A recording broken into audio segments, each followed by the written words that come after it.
Et bonjour à tous, mon nom est François Letarte, bienvenue sur ma chaîne JDR D30, une chaîne consacrée aux jeux de rôle sur table, à leur vie de rôliste et sa réponse au RPG Week spécial de Noël. Donc Bruno a fait le 25 décembre une vidéo, donc j'emboîte le pas pour une réponse en ce 25 décembre aussi. Une vidéo qui veut dire une question qui peut avoir lien à Noël, mais moi je pense que ça peut s'appliquer à toutes sortes de situations. C'est quel jeu de rôle que tu pourrais proposer à ta famille? Bon. Là, donc, ce que j'entends là-dedans, évidemment, c'est quelque chose qui est représentatif de ma famille nécessairement. Là, c'est parce qu'en fait, c'est pas tout le monde qui aime le jeu de rôle. C'est pas tout le monde qui partage ton hobby. Tout comme c'est pas tout le monde qui sont des musiciens dans ma famille. Moi, je joue de la musique, mais c'est pas tout le monde. Bon, c'est ça. Fait que c'est pas tout le monde qui ont comme le goût nécessairement d'apprendre un jeu compliqué parce que c'est tellement extraordinaire ce hobby-là. Mais il y a quand même moyen d'amener des jeux qui vont faire participer le monde, puis qui seront pas trop impliquants, qui seront pas trop longs. C'était peut-être un peu dans cette optique-là. Je suis sûr qu'il va y avoir bien des réponses intéressantes. Moi, la mienne que j'ai, bon, ça n'a une que lien à Noël. Là, cette valeur, ben, j'ai pas mon matériel avec moi. J'ai tout ça à mon travail. Là. Mais j'en ai parlé dans les années passées. En fait, j'ai comme fait un conte de Noël interactif, si on veut, inspiré directement de jeux de rôle, parce que les décisions sont quand même prises par les joueurs. Il y a des joueurs là-dedans. C'est quelque chose que j'ai eu l'occasion de faire plus souvent dans les années passées parce que, entre autres, pendant quelques années, j'ai travaillé dans une attraction touristique qui est pas loin de chez moi, de Noël. Puis c'est ça. Puis parmi les activités parmi mes animations, en fait, c'était des animations continues. Ben, tu sais, je sortais peut-être 2, 3 fois par soir, ça.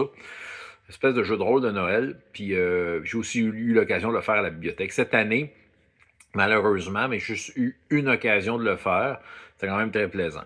Dans le fond, c'est un jeu de rôle basé sur Noël. Vous savez, bon, ok, ouais, François, il dit qu'il fait pas des affaires de Noël, mais là, vu que c'était pour des animations de Noël, c'est plus approprié. Je me suis fait un grand tableau avec des velcro dessus que j'utilise en fait pour toutes sortes d'affaires. Là. Puis j'ai créé des personnages que je peux mettre des velcro dessus, des je veux dire, des images pour des endroits, des maisons. Oui, j'ai fait le Grinch, et oui, je me suis approprié le Grinch, même si officiellement il n'est pas domaine public, je pense pas qu'il le soit. En tout cas, mais c'est pas grave, c'est pour la bibliothèque, c'était pas c'était quelque chose de public. Bon, c'est ça. Puis dans le fond, je me suis basé sur une histoire que mon père a écrite pour notre plus grand plaisir. C'était la tuque de Noël. En fait, mon père, surtout quand mes enfants étaient petits, il y avait une petite tuque de Noël avec un gros lot, puis quand vient le temps dans le rassemblement de famille à donner les cadeaux, ben il y avait la tuque de Noël qui désignait un des enfants qui allait faire le lutin pour donner les cadeaux. Bon. Puis il dit ah la tuque elle me parle puis tout ça. Puis je me suis inspiré de ça, surtout qu'il a comme écrit une histoire, mon père, il nous a partagé, il s'est amusé à écrire une histoire avec des lutins. Puis bon, il a voulu faire de quoi de drôle, fait qu'il a appelé ses lutins, ses 12 lutins, puis ça s'appelle Zuit, Trisbonne, Joy, Befrat, Tralala, Donden. Point. Je vous jure, je l'ai pratiqué souvent, parce que c'est une suite de syllabes qui n'ont aucun sens. Et je me suis approprié ça, puis j'ai dit, gars, je vais faire une histoire interactive. En fait, l'intro de l'histoire, c'est toujours la même. Je raconte l'histoire de mon père, la tuque qui parle, les lutins. Ça, c'est la mise en contexte. Puis il rencontre moi, ce que je raconte, en fait, mais je pense dans son histoire, c'est ça, c'est qu'à un moment donné, mon père, il découvre la tuque, elle appartient à qui? Puis c'est un lutin qui s'appelle Méric. OK? Puis dans le fond, là, il devient ami avec Méric, parce que Méric, il dit, ah, c'est ma tuque, mais je vais te la laisser. Puis c'est ça, fait que mon père, c'est pour ça qu'il a la tuque. Puis là, bon. Puis c'est ça. Puis là, il m'a donné, Méric présente ses enfants dans l'histoire de mon père, le Zuit, Rismond, Job, Frère, Tralala, Donden, Point. Moi, j'ai transformé ça en ses frères et sœurs. Mais c'est ça. Mais dans le fond, c'est un peu ça. Fait que ça, c'est la mise en contexte. Ça me prend 5 minutes de raconter ça. Raconte l'histoire. Puis à mesure que je mets des éléments sur le tableau. Là, c'est toujours pas un jeu de rôle. Mais là, c'est ça, là, j'ai fait un plot twist qu'il n'y avait pas dans l'histoire de mon père, c'est que la tuque s'est faite voler. Ah! Ça, c'est l'introduction. Là. Fait que là, qui l'a volé? Le Grinch. Il fallait bien que je prenne un personnage que l'auditoire type pourrait identifier facilement, le Grinch. C'est facile, c'est un pas fin. Il aime pas Noël, bon, c'est ça. Fait qu'il est parti avec la tuque. Fait que là, oh, qu'est-ce qu'on va faire? Puis là, le Père Noël demande à Méric. C'est là qu'il parle de ses frères et sœurs. Fait que là, c'est ça. C'est là que ça commence. Fait que là, l'auditoire, les enfants, puis la famille, bon, si on parle de la famille ici, vont se choisir des lutins. Mais ça va être plus une décision de groupe. Fait que là, parmi les 12, on en prend, mettons, 4. Pop, pop, pop, pop. Là, on les met là, j'école. Puis là, j'ai un sac avec des objets type de Noël, une couronne de Noël, un traîneau, toutes sortes d'un reine, un gui, c'est ça, des cloches. Fait que là, ils pigent au hasard. Puis là, les lutins ont ça avec 4 objets. Fait que là, dans le fond, ils partent en mission. Fait que là, il y a un premier obstacle. Fait que souvent, il y a une montagne ou c'est la rivière. La plupart du temps, ils prennent la montagne. Puis là, je pige au hasard un ennemi. C'est le genre la méchante reine des neiges, version méchante. Un yeti. Un nuage fâché, c'est ça. Puis là, après ça, je leur demande, OK, il va vous empêcher de passer. Puis là, dans le fond, en groupe, ils décident, OK, tel lutin va essayer telle affaire avec tel objet. Ils inventent ce qu'ils font avec, là, c'est ça. Puis là, après ça, moi, pour déterminer, c'est sûr que c'est très gritty, mais j'ai le chou de la décision. Fait que là, dans le fond, c'est un chou qu'on peut mettre sur le cadeau, que je cache dans une de mes mains, en secret, puis je leur dis, quelle main? Fait que s'ils trouvent le chou, l'élection réussit, sinon c'est pas réussi. Souvent, la conséquence, ils perdent l'objet ou il y a un lutin qui débarque du jeu. Plus en plus vers on perd l'objet. Puis c'est ça. Donc, mais c'est ça. T'sais. Fait que c'est une chance sur deux. Là. Ça va assez vite. Après ça, le Grinch est caché. Là, je vous spoil mon scénario, mais le Grinch est caché dans une maison, pain d'épices, tout ça. Puis même principe. Là, il s'apprête à brûler la tuque. Comment tu fais pour l'arrêter? Puis là, il faut qu'il se sauve du Grinch. Puis là, ça coule dans le tuyau en arrière. Je sais pas si vous l'entendez. Bon, ben c'est ça. Mais ça, sérieusement, c'est correct parce que c'est une histoire, c'est un jeu de rôle. Il n'y a personne qui a un rôle en particulier. C'est plus le monde vont comme proposer des choses, des intentions. C'est comme un jeu d'aventure finalement interactif dans lequel la partie jeu de rôle qui est utilisée, c'est le fait qu'ils peuvent proposer n'importe quoi.